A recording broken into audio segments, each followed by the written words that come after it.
Bismillahirrahmanirrahim. Assalamualaikum warahmatullahi wabarakatuh. Anak-anak yang saya cintai, pada kali ini topik layanan kita adalah kepemimpinan atau biasa orang menyebut dengan istilah leadership. Dalam kehidupan sehari-hari, di sekolah, di keluarga, di organisasi, bahkan di kantor-kantor pemerintah, kita sering mendengar istilah pemimpin, istilah kepemimpinan, dan juga kekuasaan. Memang tiga hal tersebut saling berhubungan. Di dalam kehidupan berkelompok memang dibutuhkan seseorang yang menjadi pemimpin. Seorang pemimpin inilah yang mempunyai peran besar di dalam menentukan setiap kebijakan sebuah kelompok atau sebuah organisasi. Tujuan organisasi bisa tercapai ketika seorang pemimpin mampu menjalankan tugas dan fungsinya dengan baik. Oleh karena itu, setiap organisasi atau kelompok membutuhkan seorang sosok pemimpin yang mengerti tentang fungsi kepemimpinannya.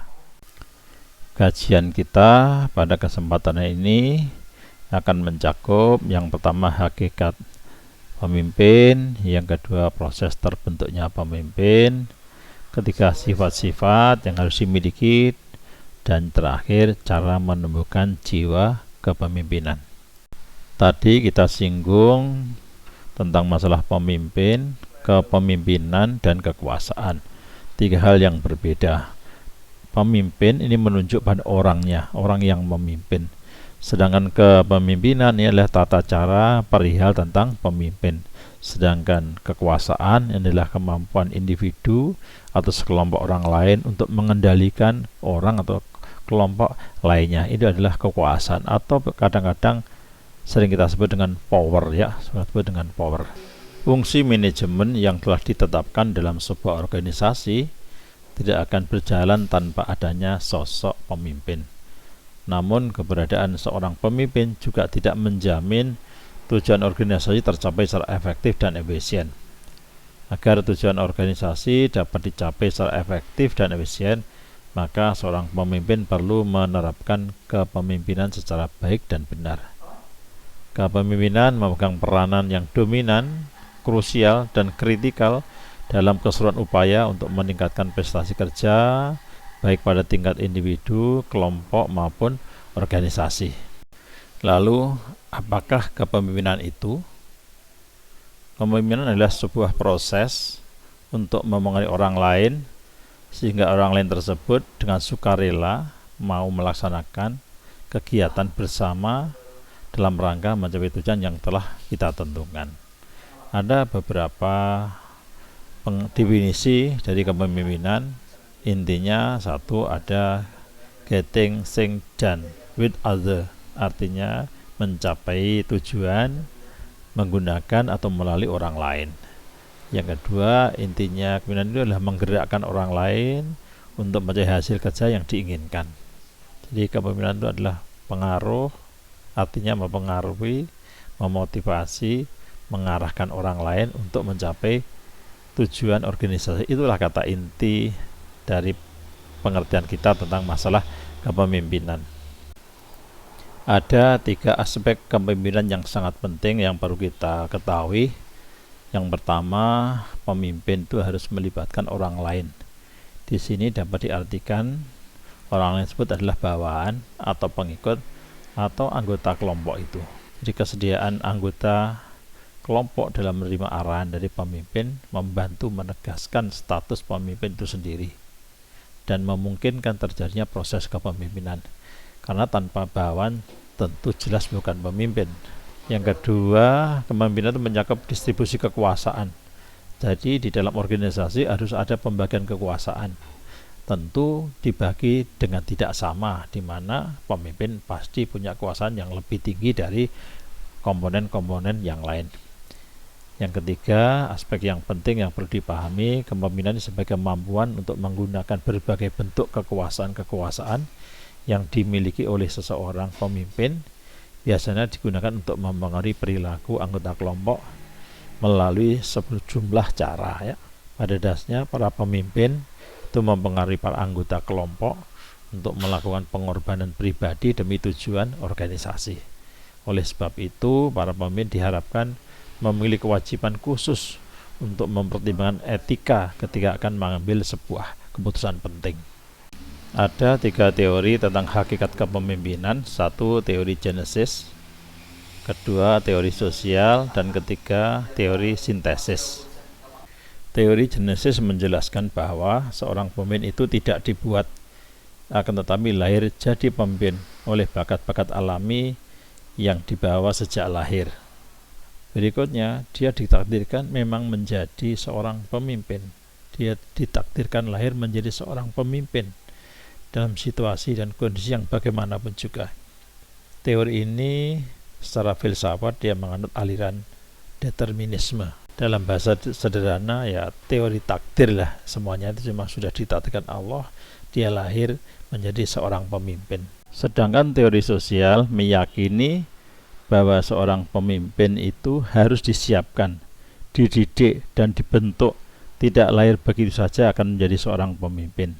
Jadi teori ini meyakini bahwa setiap orang bisa menjadi pemimpin melalui sebuah usaha, melalui penyiapan, melalui pendidikan, dan didorong oleh kemampuan diri sendiri yang kuat. Teori Genesis berlawanan dengan teori sosial. Tetapi untuk yang ketiga ini, teori ekologis ini menggabungkan, mensintesa antara teori Genesis dan teori sosial. Jadi seseorang yang punya bakat, sejak lahir punya bakat menjadi pemimpin, akan menjadi pemimpin yang baik jika dididik, jika dilatih, jika disiapkan, jika diusahakan. Artinya teori ini juga mengakui ada bakat bawaan, tapi juga mengakui ada pengaruh lingkungan dalam arti lingkungan pendidikan.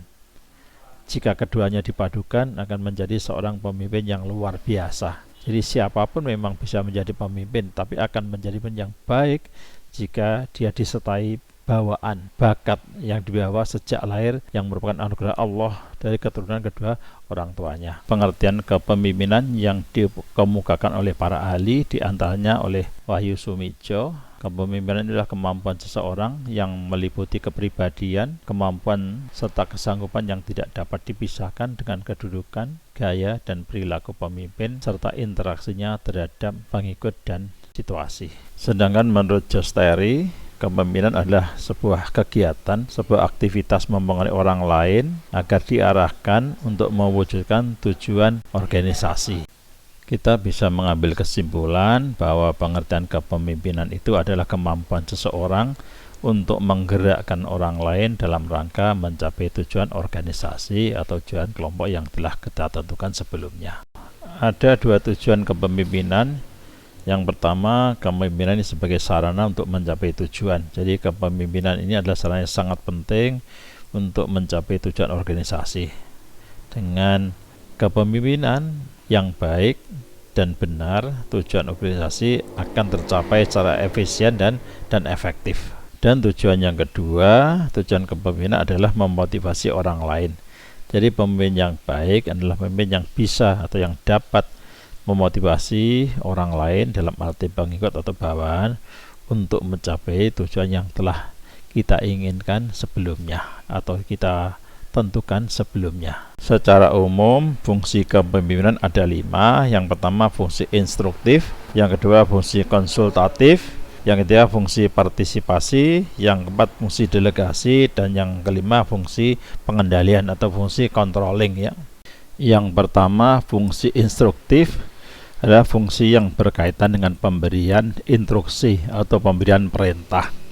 Di sini seorang pemimpin harus menjadi seorang komunikator yang baik agar mampu atau dapat memberikan perintah yang baik yang bisa dipahami oleh bawahannya, sehingga bawahannya bisa melaksanakan dengan tepat sesuai apa yang dimaksudkan seorang pemimpin.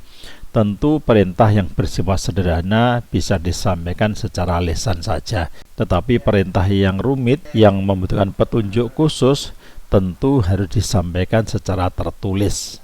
Kedua, fungsi konsultatif. Konsultatif artinya bertukar pikiran atau meminta pertimbangan dalam rangka memutuskan sesuatu agar yang diputuskan ini tepat, ya, akan tepat. Nah, minta pertimbangan ini kepada pimpinan sehingga ini sifatnya komunikasi 2 arah dari bawahan kepada pimpinan. Kalau pimpinan kepada bawahan namanya memberi perintah, tapi kalau bawahan kepada pimpinan bisa memberi laporan, bisa berkonsultasi. Jadi bawahan minta pertimbangan, minta nasihat, minta arahan agar nanti apa yang akan dilaksanakan tepat sesuai yang dimaui atau yang dikehendaki oleh sang pemimpin. Ini adalah fungsi konsultasi atau konsultatif ya. Berikutnya fungsi partisipasi. Di sini seorang pemimpin harus mampu melibatkan bawahannya atau karyawannya di dalam proses pengambilan keputusan atau di dalam pelaksanaan tugas-tugas kantor atau tugas-tugas organisasi.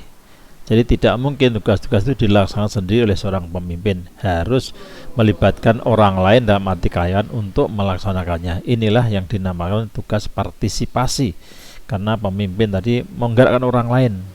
Inilah tugas yang sangat penting di dalam kepemimpinan. Berikutnya fungsi delegasi. Delegasi adalah penyerahan sebagian tugas dan wewenang kepada seorang atau sekelompok bawahan yang dipercaya untuk melaksanakannya.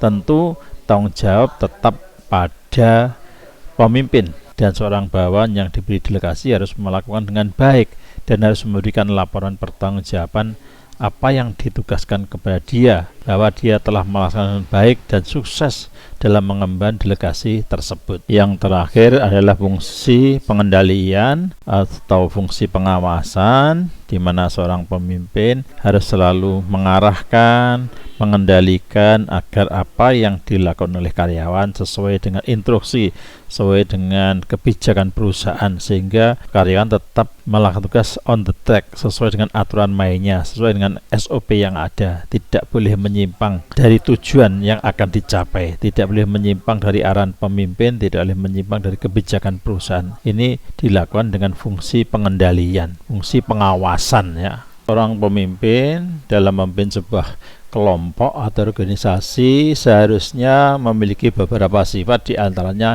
intelijensi, kepercayaan diri, determinasi, integritas, dan sosiabilitas. Yang pertama, yang intelligence, yaitu kemampuan seorang pemimpin harus punya kemampuan berbicara, kemampuan menafsirkan, kemampuan bernalar yang lebih kuat dari anggotanya, yang lebih kuat dari bawahnya, yang lebih kuat dari orang-orang dipimpin. Artinya dia harus lebih cerdas. Berikutnya, seorang pemimpin harus punya kepercayaan diri yang kuat, bahwa dia memiliki kemampuan yang lebih baik, memiliki skill yang lebih baik, memiliki keahlian yang lebih baik daripada orang-orang yang dipimpinnya, daripada anak buahnya. Berikutnya, seorang pemimpin harus memiliki kepercayaan diri yang tinggi. Dia harus yakin bahwa dia memiliki kompetensi, dia memiliki keahlian, dia memiliki skill yang lebih baik dari anak buahnya, yang lebih baik dari karyawannya. Ini penting sekali. Berikutnya adalah sifat determinasi, yaitu kemampuan untuk menyelesaikan pekerjaan yang meliputi ciri seperti berinisiatif, gigih, mempengaruhi dan cenderung mengarahkan anggotanya untuk melakukan perintah demi tujuan organisasi. Jadi pemimpin punya kemampuan memastikan, memantapkan, menentukan bahwa apa yang dilakukan itu sudah benar, anak buahnya harus benar mengikuti petunjuknya. Dia punya kemampuan itu, memastikan, memantapkan, menetapkan apa yang harus dilakukan oleh anak buahnya, tidak boleh nyimpang dari itu. Berikutnya, seorang pemimpin harus memiliki sikap integritas. Integritas ini merupakan salah satu alat yang penting yang harus dimiliki oleh seorang pemimpin. Integritas ini adalah suatu konsep yang berkaitan dengan konsistensi dalam tindakan-tindakan, nilai-nilai, metode-metode, ukuran-ukuran, prinsip-prinsip, harapan-harapan, dan berbagai hal yang dihasilkan. Orang berintegritas berarti memilih pribadi yang jujur dan punya karakter yang sangat kuat. Integritas ini adalah konsistensi dan keteguhan yang tak tergoyahkan dalam menjunjung tinggi nilai-nilai luhur dan keyakinan. Definisi lain dari integritas ini adalah satu konsep yang menunjuk konsistensi antara tindakan dengan nilai-nilai dan prinsip-prinsip. Dalam etika, integritas diartikan sebagai kejujuran dan kebenaran atau ketepatan dari tindakan seseorang. Lawan integritas adalah hipokrit atau orang menyebut dengan istilah munafik. Jadi seorang pemimpin harus punya integritas. Ciri-ciri orang yang berintegritas antara lain orang yang tidak memakai kedok, orang yang bertindak sesuai dengan ucapan, sama di depan maupun di belakang, konsisten antara apa yang diimani dan kelakuannya, konsisten antara nilai hidup yang dianut dan hidup yang dijalankan. Itu namanya integritas, dan itu harus dimiliki oleh seorang pemimpin, ya, tidak boleh ditawar lagi. Sifat terakhir yang harus dimiliki seorang pemimpin adalah sosiabilitas. Jadi seorang pemimpin harus memiliki ketegasan, memiliki kewibawaan. Mereka ada seorang yang mampu menjalin hubungan yang harmonis, orangnya ramah, sopan, baik kepada bawahannya maupun kepada mitra kerjanya, ya. Artinya seorang pemimpin harus memiliki kepribadian yang sehat. Ada beberapa cara untuk menumbuhkan jiwa leadership seseorang atau jiwa kepemimpinan seorang. Di antaranya, 1, memiliki sikap positif. 2, berani mengambil risiko. 3, jadilah orang yang inovatif. 4, memiliki harapan, memiliki asa, ya. 5, menghargai waktu, disiplin. 6, memiliki motivasi untuk berkembang, motivasi untuk sukses. Seseorang yang memiliki sikap positif biasanya akan memberikan efek yang baik bagi dirinya sendiri ataupun orang lain yang ada di sekitarnya. Orang yang memiliki sikap positif akan merasakan lebih banyak kepuasan dan kebahagiaan dalam hidupnya. Dia lebih banyak bersyukur daripada mengeluh, karena mereka terbiasa untuk tidak memikirkan sesuatu permasalahan secara berlebihan, dihadapi secara realistik. Seorang pemimpin adalah seorang panutan bagi bawahannya. Jadi seorang pemimpin harus memiliki sikap positif agar sifat tersebut juga ditiru pula oleh anak buahnya. Berikutnya, seorang pemimpin harus berani mengambil risiko, risk bearing istilahnya. Seorang pemimpin harus berani mengambil risiko atas apa yang dilakukannya, karena di dalam dunia kepemimpinan terdapat 3 aspek penting. Yang pertama sasaran, yang kedua risiko, dan yang ketiga konsekuensi. Apakah risiko yang akan diambil dan apakah konsekuensi yang akan diterima secara baik dan tepat supaya dapat menghasilkan yang terbaik untuk semuanya. Seorang pemimpin harus memiliki jiwa inovatif. Dia seorang pembaru, punya pemikiran-pemikiran terobosan-terobosan, punya solusi-solusi bahkan yang belum pernah dipikirkan oleh anak buahnya. Dia selalu punya cara untuk menyelesaikan masalahnya dengan happy ending, dengan akhir yang baik. Berikutnya, seorang pemimpin harus punya harapan yang tinggi, harus selalu optimis, harus selalu visioner, jauh memandang ke depan, dan yakin bahwa yang dilakukan akan berhasil, sehingga anak buahnya pun termotivasi untuk melakukan yang terbaik, akan melakukan kinerja yang baik bagi perusahaan. Berikutnya, seorang pemimpin harus menghargai waktu, harus disiplin waktu, harus tepat. Awal sebuah kesuksesan adalah disiplin, di antaranya ada disiplin waktu. Rapat tepat waktu, selesai juga tepat waktu. Itulah yang harus dilakukan oleh pemimpin untuk memberi contoh kepada bawahannya. Terakhir, seorang pemimpin harus memiliki motivasi berkembang. Dunia ini terus berubah, seorang pemimpin harus berubah mengikuti perkembangan zaman. Jika tidak, akan kalah. Kita harus selalu berkembang, apalagi menghadapi saingan-saingan kita. Kita harus siap menerima kritik, siap menerima saran untuk menjadikannya sebagai evaluasi, sebagai bahan perbaikan kinerja kita, sebagai bahan perbaikan organisasi kita, sebagai bahan perbaikan perusahaan kita. Akhirnya segala keputusan saya sampaikan anak-anak, apakah kalian ingin menjadi pemimpin atau hanya menjadi bawahan? Anda menjadi seorang pionir atau hanya menjadi seorang follower? Semuanya terserah kalian. Hidup ini sebuah pilihan. Anda memilih yang mana, semua ada konsekuensinya, semua ada risikonya. Oke, itu yang saya sampaikan, mudah-mudahan bermanfaat. Kita cukup. Alhamdulillah. Assalamualaikum warahmatullahi wabarakatuh.